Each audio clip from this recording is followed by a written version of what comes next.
Hi, I'm Molly Alexander, the Executive Director of the Downtown Austin Alliance Foundation. One of the projects of the foundation is that we operate, program, and manage Republic Square. Today, we are talking with Sue Beckwith, founder and Executive Director of the Texas Center for Local Food. June is Fresh Fruits and Vegetable Month, and we wanted to take the opportunity to discuss the importance of locally produced food, what it means to the health of our community.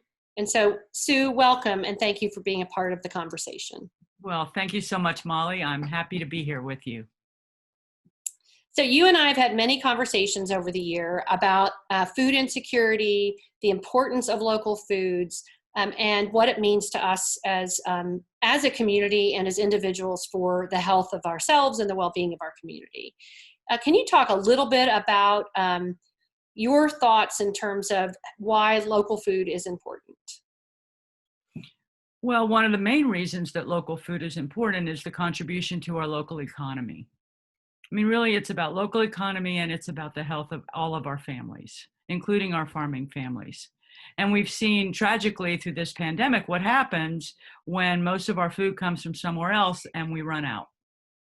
And it's not a good situation. And so by supporting local farmers, and we create this local economy where jobs are created. Those farmers go to the hardware store, they spend that money locally. So it's very valuable. And of course, the farmers market is a place where you get to know your farmer. And you can have some real knowledge of how is that food grown, who grows it, and that it was just harvested, probably yesterday compared to being harvested 2 weeks ago. Yeah. Well, as you know, the Downtown Austin Alliance Foundation hosts the farmers market in partnership with the Sustainable Food Center. And it's every Saturday from 9 to 1 at Republic Square. Can you talk about the role of the farmers market in the local food economy and the importance of the market to the farmer?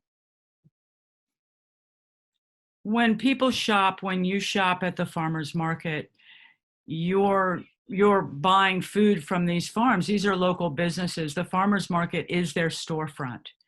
It is the place where they earn their money to support their family, pay their kids' school bills, and buy things in our local community. So really purchasing food at the farmers market, the consumer, you are the driver of this economy. Without purchases by you of the farmers' food at the farmers market, those farmers aren't going to be there. Just like any local business, if we don't buy from them, they're not going to stay in business. And you've heard the adage, no farms, no food, and tragically, it's true. And we learned it a little bit too clearly recently. So there's resilience, there's contribution to the local economy, and then of course, the health for all of our families and children. Well, let's talk about the farmers market in terms of what it really means to that farmer. You talked about the fact that it brings in income, it supports them, but the idea that we have two growing seasons, as you say, hot and dry, or hot and cold. Hot and cold, yeah, excuse me. Let's talk about the number of growing seasons, the importance of particularly a June market, which is really a great market with tomatoes and squash, obviously fresh farm eggs and great honey, but this is peak season for a farmer's market. Let's talk about what that means to that local farmer right now. Yes, and the May and June farmers markets are where you've got the best selection.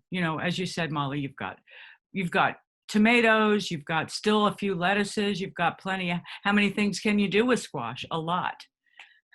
And pretty soon you'll have some melons coming in, yum.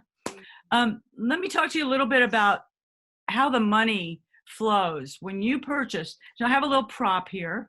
I hope you can see it.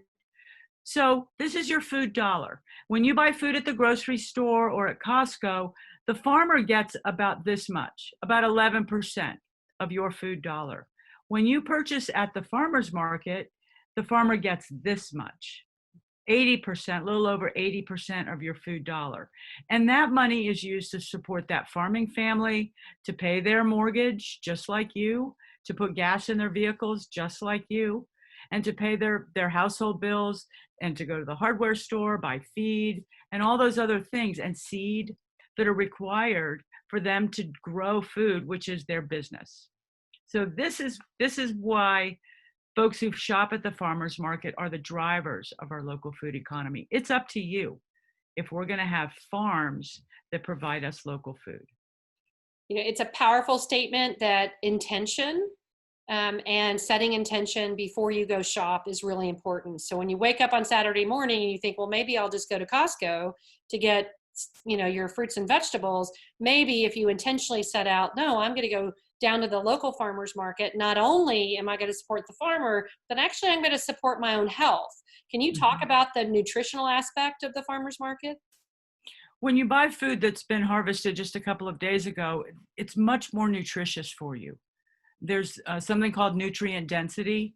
And when you buy a squash that was harvested a week ago or 10 days ago, 2,000 miles from here, and then trucked and refrigerated and so forth, not only has it been handled many, many times and moved many, many times, but it's much more nutrient dense for you and your family. So this adage of fresh food isn't just a sort of a soft, interesting thing. It's actually a very real fact of nutrient density. Yeah. You know, and another thing about the farmers markets and Republic Square in particular, I believe is one of the longest running, if not the longest running farmers markets in Austin, with some really seasoned farmers who grow really good food, is this is a place for community gathering. And I know we're distancing a little bit right now, but still, it's a place where you can get to know the farmer.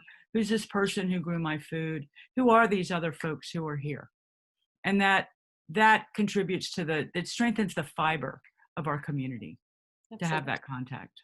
It really does. And there is something about going to the farmer's market every week and knowing your farmer. I find that, and then I have greater confidence in the food I'm buying and the relationships I'm building, because now they know what I'm looking for. They introduce new foods to me that I might never have eaten. It helps to really change your perspective of what you might put on your table, and how you might really rethink the foods that you're putting into your body. Mm-hmm. Yeah, and speaking of the foods you're putting into your body, the distinct majority, if not all of the farmers who are selling at the Republic Square Market don't use harsh chemicals on the food. And the food isn't handled by very many people. So it's safer food in very many ways. That's a great point. And, you know, as we wrap up here today, Sue, can you talk a little bit about the work that you're doing at the Texas Center for Local Food? Sure. The Texas Center for Local Food, our job is to increase the market size for local food. So to convince you to purchase more local food, because as I said, you are the driver. So we have after school programs. We work with Elgin ISD, a little bit with Austin ISD, to increase the amount of Texas grown food that is served in school cafeterias, university cafeterias. We're just going to be starting with supporting Texas farmers markets in general to help them get the resources that they need. So it's staff intensive. They've got to pay staff to manage these markets. And so our role is really catalytic around creating a food system in Texas that's healthy for people, planet, and for our environment. Yes. See you at Republic Square. See you at Republic Square. Thank you so much. Thank you.